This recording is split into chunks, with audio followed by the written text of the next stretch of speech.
Hi, everybody. Karl Kjarsgaard back with you at the Halifax 57 Rescue Show. And we've had quite an adventure just putting together these shows for you, the first ones. And now you know that we're serious about saving history. And you know what? We're making history with all these special projects of the Halifax Bomber and all these veterans interviews, all those elements that you've seen in the first 20 shows. We got more for you, and you don't know the half of it yet. So we wanted to invite you. I've been busy all week working on our number 3 Halifax Bomber engine. She's running good, but a little bit finicky after we woke her up. Scott is busting his buns at the rebuild shop on the airframe of the Halifax. There's so many things here that we can do to show you how we're saving history. But welcome back, and we just want to show you what to look forward to in the future weeks and months as Halifax 57 Rescue shows keep on rolling. The Halifax 57 Rescue Show has completed our first 20 episodes. Here are a few scenes from our next series of programs. Hi, I'm Kendra Davis, one of the hosts of NAS, Nanton Aviation Station. We're here tonight to witness 4 engines firing up on a Lancaster bomber.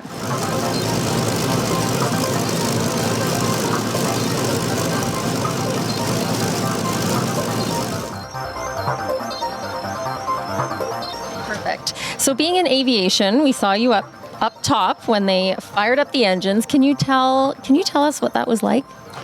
It was an amazing experience sitting in the aircraft with the engines running up.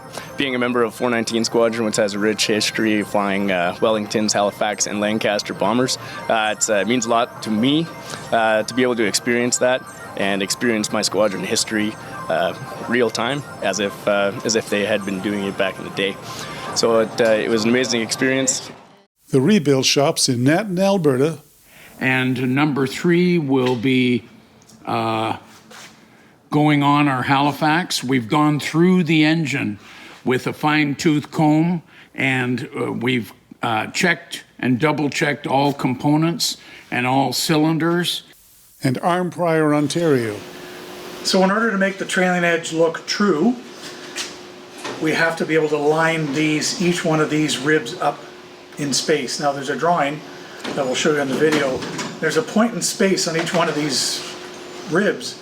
So it's not actually on the rib, it's in relation to the rib. So I had to make this jig, and this basically has a crosshairs on it. So what I'll do is for each rib, I put the gizmo in place, and the laser level has to hit the crosshairs. And if the rib is on the crosshairs, then I know we've got the right height and we've got the right distance from the rear spar. A collection of fascinating veterans interviews. One of the chaps, George Harsh, was a security officer, and he never allowed anybody near while they were filling those things. And then, of course, if anybody came near, one of his stooges, as they called them, would tell him was coming. George would have everything stopped. They could close that tunnel in about a minute, which was, remarkable. They had it all, and you had to take, I was just told today, you had to take 2 people to put the cement back, to put the stove on top of it, because it was so heavy. We overcame the sand, getting rid of the sand. I guess it was Bushel or Day or somebody. They had an empty room in the block right next to the tunnel. Because, the Germans knew we were tunneling. They just couldn't find it. And international documentary shot on location in England. The day of the event, we traveled by bus, slowly winding our way across the Thames, past the great gates of Buckingham Palace, and along the road that led to the monument in Green Park. Veterans from all the Allied countries were there, and as we watched, the statue of the 7 airmen was carefully cloaked in its covering. All eyes faced forward in anticipation. Here we were, moments away from seeing the years of work unveiled, seeing with our own eyes the ceiling of the monument. This ceiling made from a Canadian Halifax aircraft, Halifax LW682, a 426 squadron. It was Canada's contribution, and we were proud of it.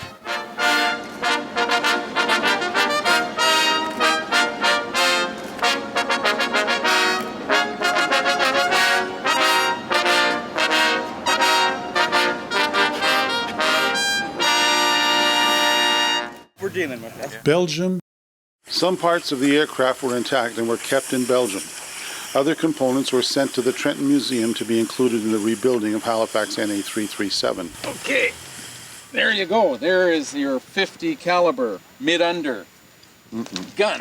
And man, I'll tell you, it's a heavy piece, but it's a real find. It's a real treasure. You can see the mounting mechanism here, but I'm just looking. I'm looking in the breech, and I can see the butt end of a 50 caliber shell here, right in the breech. So they were loaded for bear. And this is really something unusual to see this. I've read about it in all the history books, but I've never seen a mid-under gun installation before. And you can see it's quite a big installation. And the 50 caliber packed a really good wallop. Malta. Hi, Karl Kjarsgaard from Halifax 57 Rescue, Canada, and we're here at the Canada Aviation and Space Museum. We've just had a real good working bee today, and we've loaded our precious parts for the Bomber Command Museum of Canada. And with me today is Jack, and you were, what position did you hold on what aircraft? I was in the mid-under position with the 50 caliber. And I was with 415 Squadron Swordfish. Yes, and you were at Eastmoor. And we were at Eastmoor with 432, lee side. Yeah. Right. And Jack, now that you've had a chance to see the wing sections and all the landing gear and the Bristol Hercules engines, what do you think of this for a start for a Halifax? It's come out of nowhere, hasn't it? Yes, it has, and it's a very good start. And under your wing, it'll go through to the end. Well, we're really determined here at Halifax 57 Rescue to put together a Halifax, even if it's kind of like that Johnny Cash song of one piece at a time. Yes. But we will do it. And but I wanted to let you know that since these parts have been discovered, recovered, and brought all the way from Malta, you are the first Halifax veteran to see these parts and to see that, yes, we will have a second Halifax for Canada. How do you feel about that? I feel very good about that, Karl.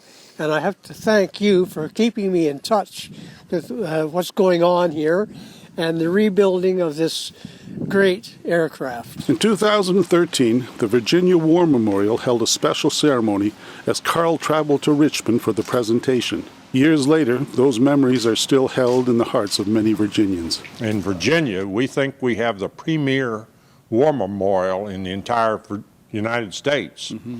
And so we think that it's appropriate that Virginia was first in recognizing the service of Virginians in the Royal Canadian Air Force, that many before Pearl Harbor, when the war was raging in Europe and elsewhere around the world, that Virginia patriots responded, even though the United States had not joined the war. So to dedicate a plaque that day and to have you and all of the Canadian officials and our Virginia officials and American officials here for that dedication, this room was packed. There was standing room only, as you will recall, and it was fantastic to be able to, after all these years, to recognize these heroes that had gone, sort of slipped through the cracks. But it's so good to have them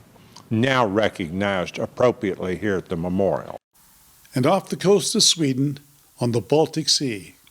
Hunters.org. The River Thames docked in the Teleberg Harbor to join the Canadians who would not be denied. From Sweden the divers were ready for battle to bring back the warplane that fell from the skies. What a time to save history as time passes onward. While the world moves so quickly, we follow the dream of bringing great honor to those who have fallen. The time, dedication from the Three Nations team. There under the water, Halifax rises. No matter the hardships, one piece at a time. Today the great veterans can only remember a plane from the ages, it's one of a kind. What a time to save history as time passes onward. While the world moves so quickly, we follow the dream of bringing great honor to those who have fallen. A true dedication from the Three Nations team.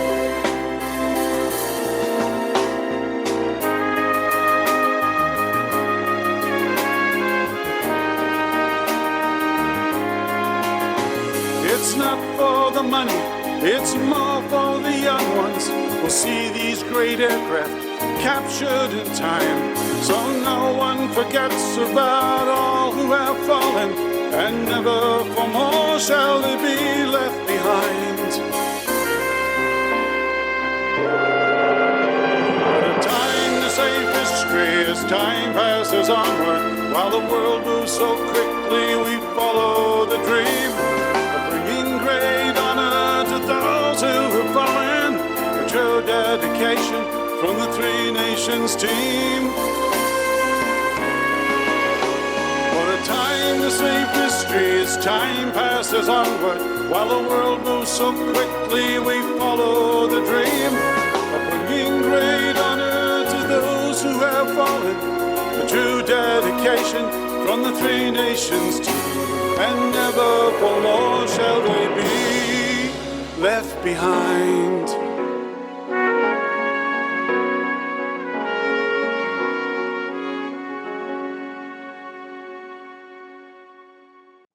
So, some more highlights for you of all the wonderful things that we have done over the years, over 20 years of adventures. And you saw some of the highlights.